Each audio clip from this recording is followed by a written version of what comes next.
Well, hello my friends. So today I'm going to do a super quick video on how to remake a simple boat seat cushion cover. So stick in there with me, and this is going to go fly by super fast, promise. I'm going to show you how to go from this to this, removing it, to making it. So for the sake of expeditious, to be expeditious or expedient or yeah, anyway, I already made up the patterns. Patterns are right here. For a simple cushion, you like this that I'm doing, you have the main wrap, and then you have the two ends here that you got to sew on. So all I have left to do now is just seal the ends right here.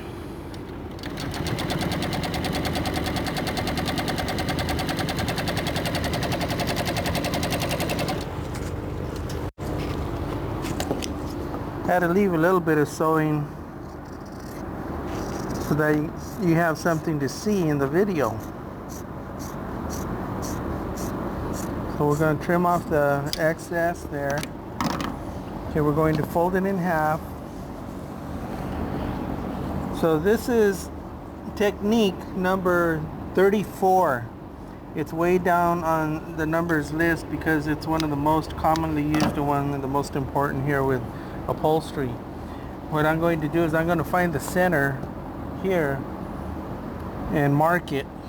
That's where we're going to know, we're going to match our tabs here, our notches, match our notches. That way we know how to put it back together.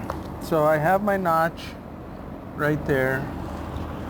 I already made these up.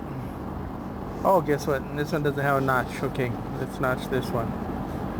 Do the same thing, fold it in half. This is going to find our center, just like that. Now, you match up the two notches, just like that.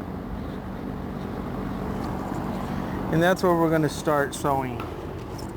So because I'm going to do a top stitch, I have to make sure that I'm about a good 3/4 of an inch in, no less than a ½ inch in. So we need something for the back to catch when we do the top stitch. Okay, so I'm going to, starting in the center there, we're going to go ahead and lock our stitch. That way the end doesn't come apart, because we're going to be moving it around.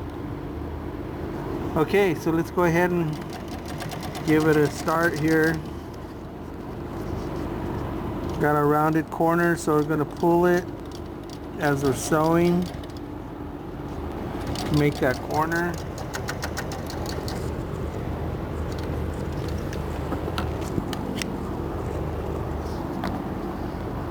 Oh, technique number 45 is another one of the most important ones, is don't leave your threads hanging like this.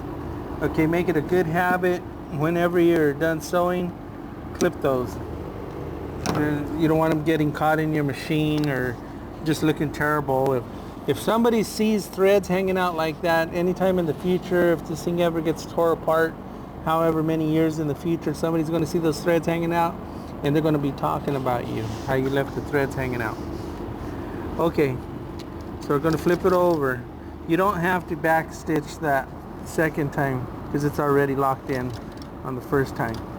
So we'll go ahead and follow this around just like the other one.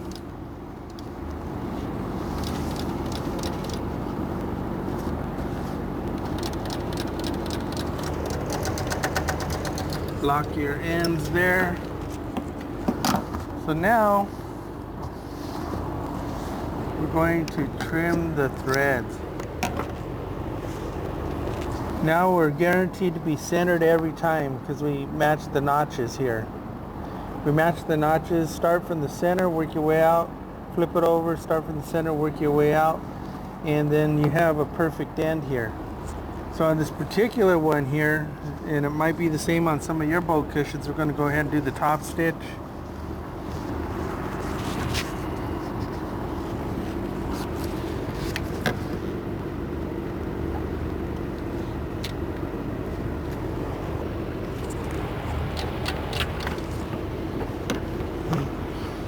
Okay, lock in your top stitch. Hold the material nice and tight. Follow through, try to stay consistent on your width, because if the width of your top stitch, when you're all done, if it curves like the Dixie Highway, people will always talk about that. You'll never know it, but they really will.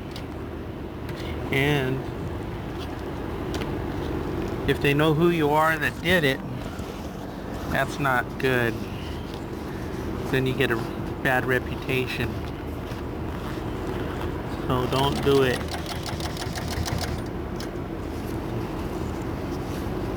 Make a nice straight stitch, nice and consistent. I usually use my feet here, the sewing machine feet, not my feet, but the sewing machine feet as my guide to have a nice consistent stitch and width here. Like that. Pull your threads way out from your machine before you trim.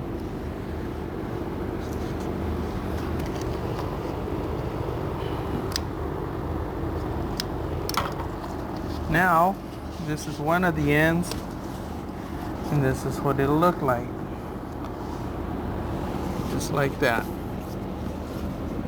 So, flip it over. We're going to do the other end, but I'm not going to bore you guys with that because you already just saw me do one. So we'll move on. Now for technique number 322. Okay, this is a pretty important one also. That's why it's got a low number. So what we do is we want to set this corners right here to fold it over. Some people, they might want to try to slip it over like you would like trying to put on your socks. People, they try to do it this way, and I guess you could, but it's kind of a struggle. It takes a little longer. You got to stretch. Oh my gosh, who would do that? Anyway, on to the technique. So what you do is you take your flat hand like this, you put it in the corner, set it, roll it. Put your flat hand there, set it, roll it. So easy. Hopefully this will be helpful to some of you. Now for the stapling and to put it together. Okay, especially for boats, you're going to want to use, it says stainless steel. It's really important because if you don't use stainless steel on a boat, it gets wet and it can rust and they fall apart that way. I've seen a lot of covers just really just break away because the staples were so rusted, it just really literally falls away. Okay, so I'm loaded. So we're going to set our corners first.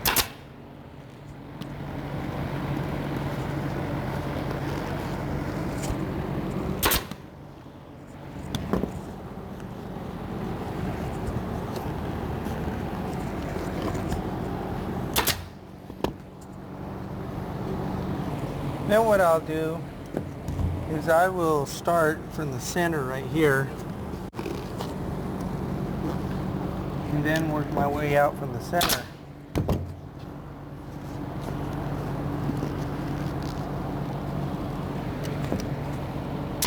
Now we know that the cover is centered on the cushion.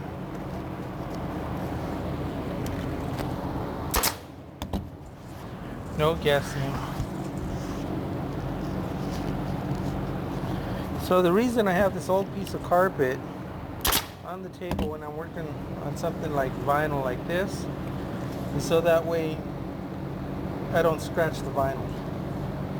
If I had this on the bare table, sometimes there might be some kind of grit of whatever it is that's left on the table, and you slide the vinyl across it, a staple or something like that that you didn't see, and then you have a tragedy. Okay, so we don't want any tragedies today. So we'll just start working all the way around now.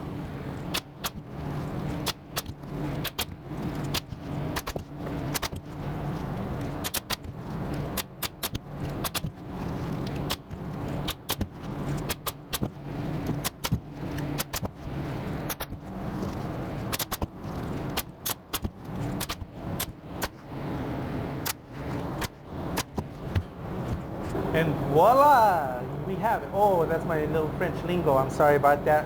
Translated, it means ta-da! Okay, so I got it all finished, super fast. Sure it's fast, huh? It's a quick video. So anyway, if you guys like this video and if you learned something new, do me a favor, hit that like button. And also subscribe for all my upcoming videos. I do this kind of work every day in the working shop. So there's always going to be some new technique that I'm going to share from my 41 years experience. So do me a favor, if you have any comments, just go ahead and feel free to make a comment, and a good comment, okay? No, none of those other kind of comments. So anyway, we'll see you next time.